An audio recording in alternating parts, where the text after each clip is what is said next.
길게 생각해야 되는 거죠 여러분. 오늘 이 방송 보시는 분들도 연배가 다 다르시겠지만 길게 생각하시기 바랍니다. 길게. 얼마 전에 여러분들 유명을 달리한 젊디 젊은 여러분들 여배우도 마찬가지죠. 25살 정도가 되면은 뭐 별거 아닌 겁니다. 남들이 돌판매를 하더라도 고난이 유익함이라 이렇게 생각하게 되면은 다음에 더 훌륭한 여러분 배우가 될 수 있는 풍부한 경험을 할 수 있는 기회다 이렇게 넘어갈 수가 있지 않습니까. 길게 생각하면 여러분들 모든 것이 합하여 선이 되는 거죠. 지금 당하고 있는 고난도 삶의 한 부분에서 굉장히 풍성한 어쩌면 윤 대통령이 그동안 여러분들 쉼없이 달려왔던 그런 검사나 대통령 시절 두고 감옥에 갇히는 것이 아마 윤 대통령 잘 극복해 나가시고 계시리라 봅니다. 고난이 유익이 되거든요. 고난을 당하는 것이 유익함이라 그렇게 생각하게 되면은 삶의 모든 순간에는 기본적으로 용산 대통령실에 계시든지 아니면 감옥에 있든지 돌아올 수 없는 인생의 시간이 흘러가는 겁니다. 오늘 여러분과 제가 함께하는 이 방송도 마찬가지지 않습니까. 이제는 다시는 돌아올 수 없는 시간의 한 부분을 여러분과 나누게 되는 겁니다. 그 생의 순간순간들이 얼마나 소중한 겁니까. 그게 고난의 시간이든 영광의 시간이든 관계없이 엄청나게 소중한 시간을 여러분과 제가 함께 보내는 겁니다. 그렇게 여러분들 귀한 시간에 여러분들 거짓말하고 뻥튀기 이야기하고 그렇게 해서 안 되는 거죠. 다들 길게 생각합시다. 저도 그렇게 하고 여러분도 그렇게 생각하고 그리고 한국은 다시 재건될 겁니다. 다시 일어설 수 있을 것이고 그리고 부정선거 문제 해결될 겁니다.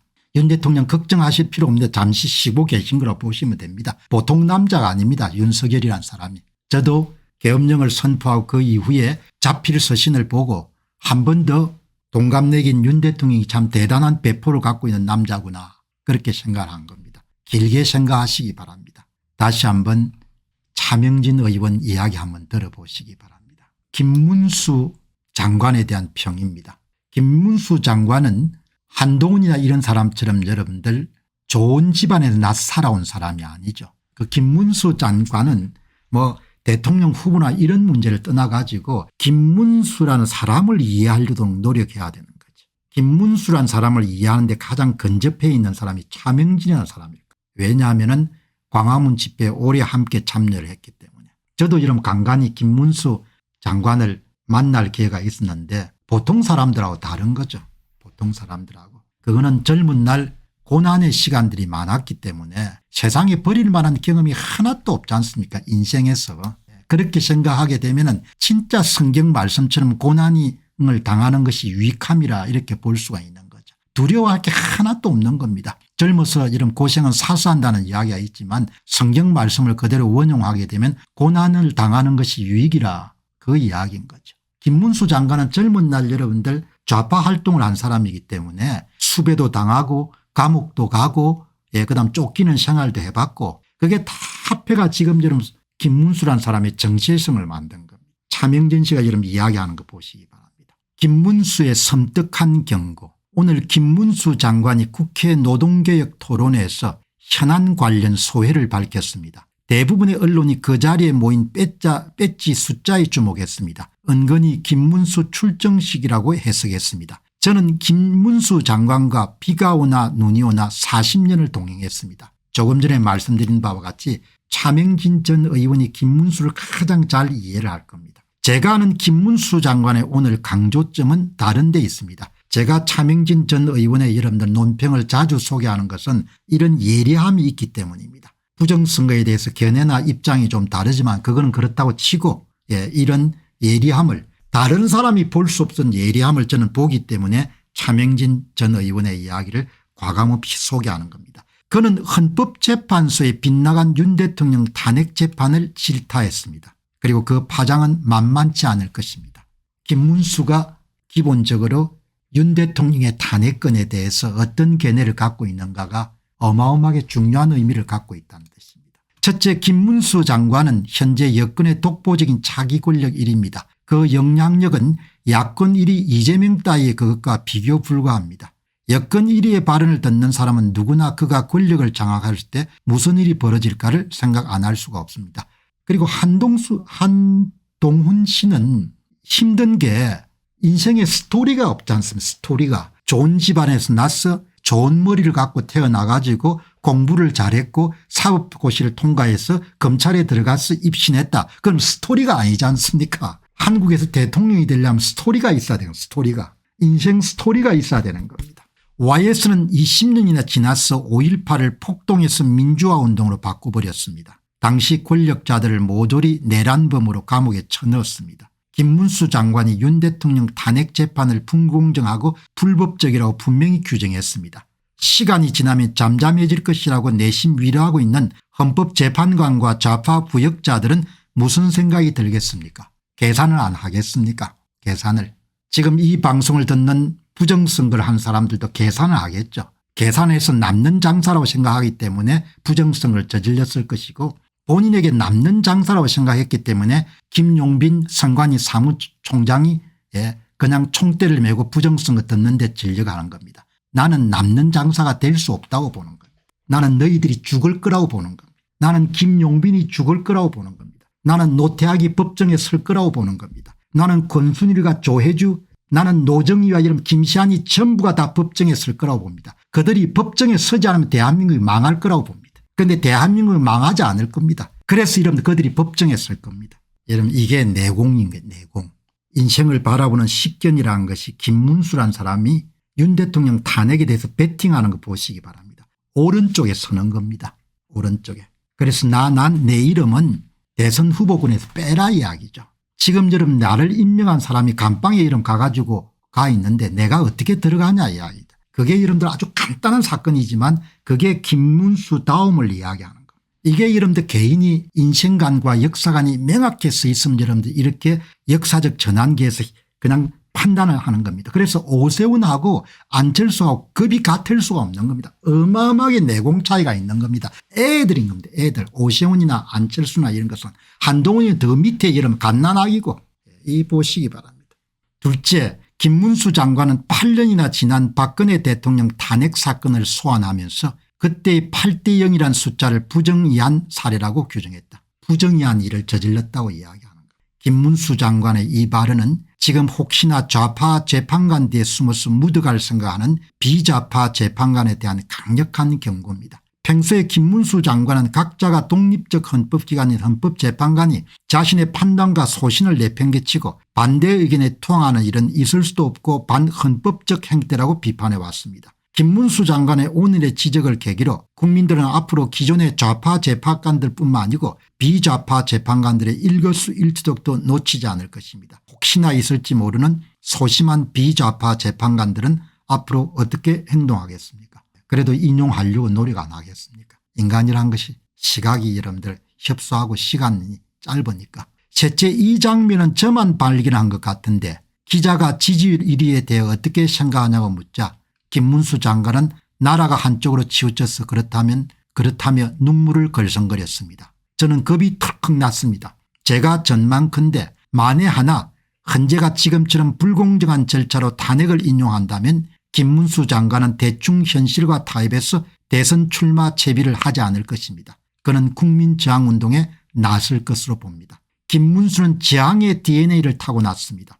그는 겉과 속이 똑같은 사람입니다. 속으로 따로 주판화를 튕긴 적이 없습니다. 그는 평생 그렇게 살았습니다. 그리고 이럴 게 별로 없는 사람입니다. 모두가 박근혜 탄핵을 유의하고 있을 때 홀로 탄핵 반대를 외치며 8년의 지옥길을 마다않고 헤쳐왔습니다. 지금 장관한 것도 덤이라고 생각합니다. 덤이죠. 이렇게 생사관이 명확하게 되면은 정의 쪽에 설 수가 있는 겁니다. 오세훈이가 이러면 왜 이런 탄핵을 찬성하겠습니까? 안철수가 왜 탄핵을 찬성하겠습니까? 저는 지금 김문수 장관의 이런 처신과 비교해 볼 때 엄청난 내공의 차이가 나는 겁니다. 이익이 여러분들 눈을 가릴 때 사람은 타협을 하는 겁니다. 그래서 큰 일을 할 수가 없는 겁니다. 안철수와 이런 오세훈은 이익 때문에 타협을 한 겁니다. 남는 장사라고 생각했어요. 그러나 김문수는 그렇게 타협을 할 수 없는 겁니다. 그래서 궁극적으로 승리할 거란 이야기.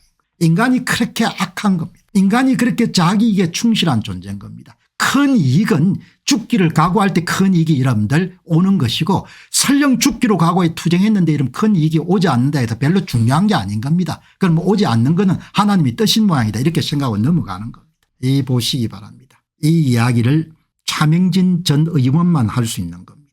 죽비 같은 이야기인 겁니다. 이익 앞에 고개를 숙이고 부정의 앞에 이름 타협하는 것이 일상이 된 이 나라에 김문수 이름들 장관이 죽비처럼 던지는 겁니다. 저항하겠다는 겁니다. 여러분 저는 확실히 이야기를 드린 겁니다. 어차피 대한민국에서 부정선거는 밝혀집니다. 김용빈과 이름 제가 동년배인데 니는 감봉에 간다야. 감방에 갈 수밖에 없다 이야기죠. 여러분 제가 끊임없이 소환했으면 다 밝히지 않습니까? 심지어 여러분들 구청장 다 해먹고 나간 서울시 구청장의 25개 자리에서 더불어민주당의 24개를 어떻게 도덕적으로 전부 다 까발리지 않습니까? 왜 그렇게 하겠습니까? 지나간 일을. 2018년도에 서울시 구청장에서 전라도당이 여러분들 25개 구청장 자리에 24개를 부정선거로 이름 도둑질한 것을 왜 전부 다 발굴해서 여러분들 다 이름들 제가 공개하겠습니까? 내가 확실히 믿기 때문입니다. 부정직한 인간들을 단죄하는 날이 올 것이다. 그 단죄하는 날이 오게 되면 내가 방송한 내용들이 활용될 거다. 이렇게 이름 굳건하게 믿기 때문에 뭡니까? 투쟁을 하는 겁니다. 지금 장관하는 것은 덤이라고 생각하는 거지 않습니까?